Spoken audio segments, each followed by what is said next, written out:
What's up guys, Anthony here, and as we all know, when it comes to Valorant skins, there are some really clean options that at times make you feel like these skins can make you play better and hit more shots, with their cool animations and clean sound effects. Think of skins like RGX, Prime, Konami, etc.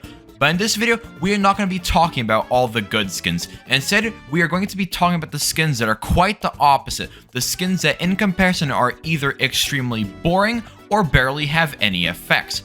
And to keep things interesting, there will not be any Battle Pass skins in this video. All skins need to be at least premium rarity or higher. Because if this rule was not in place, every single entry will most likely be something like Smite or Convex, and we already know these skins are completely lackluster. So to counteract this from happening, every single collection on this list will need to be at least purple or orange. And with the introduction out of the way, don't forget to like the video and subscribe because I am a smaller channel and you subbing will help out a lot. Anyways, let's get on to number 10. For the first collection on this list, we have the Soul Strife skins. It is obvious from the start that these skins were extremely rushed and probably put together in only a couple of weeks, because they contain barely any effects and the model is just the default model with some extra parts put onto it. This skin could have been something better if they added a finisher and kill effects, or maybe some variants like purple or red, but instead we got this forgettable skin collection with the only redeeming quality being that the knife is really clean, especially on agents like Omen. But apart from that, these skins are going to be in at number 10. Now, I'm gonna keep it real. Ego is a skin line that I personally really enjoy visually and don't mind rocking in game.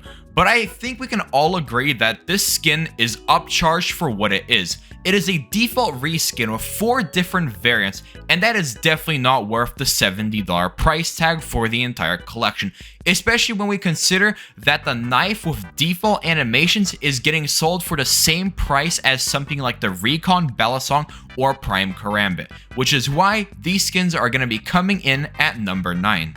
Next, we have the Celestial skins, which are in a very similar situation with the Soul Strife bundle, where the knife is one of the most unique knives in the game and is the standout part of this collection. But everything else is mediocre, because you are basically paying $17 for a default reskin, which could have been easily sold as a Battle Pass skin collection, or just something like a deluxe skin or a select skin. So overall, the knife is decent, but the guns are not worth it. For 7, we have the Spline collection, and this skin bundle is a victim of early skin releases, where back in the day, there wasn't really that many set rules on what makes a skin premium or deluxe. And because of that, these skins ended up getting set to premium when they basically did not have any of the traits of a premium skin line.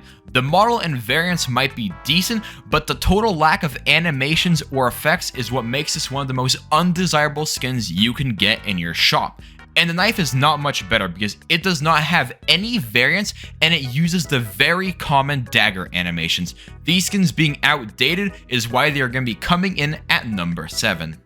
The Crimson Bee skins are next because of how rushed they are.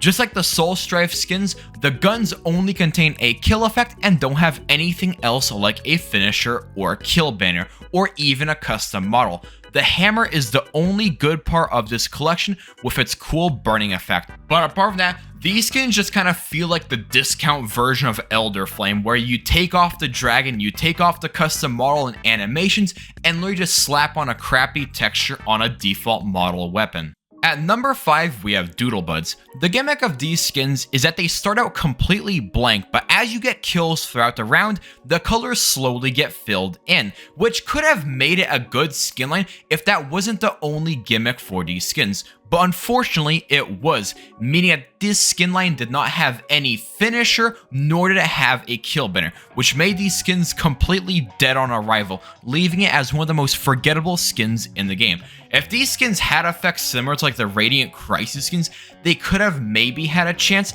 but as it currently stands, these are some of the worst skins in the game, and I don't think anybody uses them.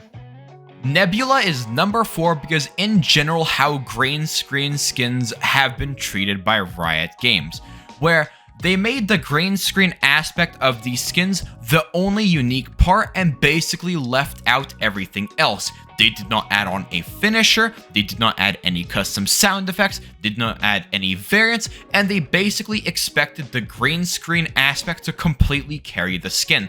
But most players, they don't care about just the green screen. The thing that make the skin cool are the effects. Take away the effects and only leave the green screen, and you'll have one of the most hated skins in the game. I do believe these skins could have worked as some form of battle pass skins or low tier shop skin, but selling it as a premium skin alongside skins of effects is just a recipe for disaster, which is why they're number 4. For number 3, we have Valorant Go. The main gimmick of these skins is that all the guns contain this anime styled art on the side of them, but that is basically it. The model of these skins are default, the firing sounds are default, and they contain no effects whatsoever.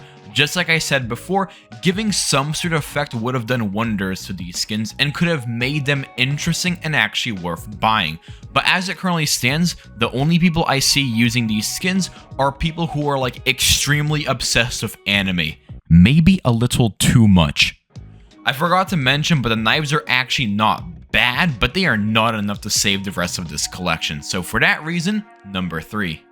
Now before we talk about our last 2 skins, let us have 2 honorable mentions. The first is the black market skins. The gimmick of these skins is really weak and they should have added some sort of kill sound and finisher, but they didn't quite make it because a lot of people still use these skins because they look like the guns from Counter-Strike, especially the Vandal, which is basically an AK.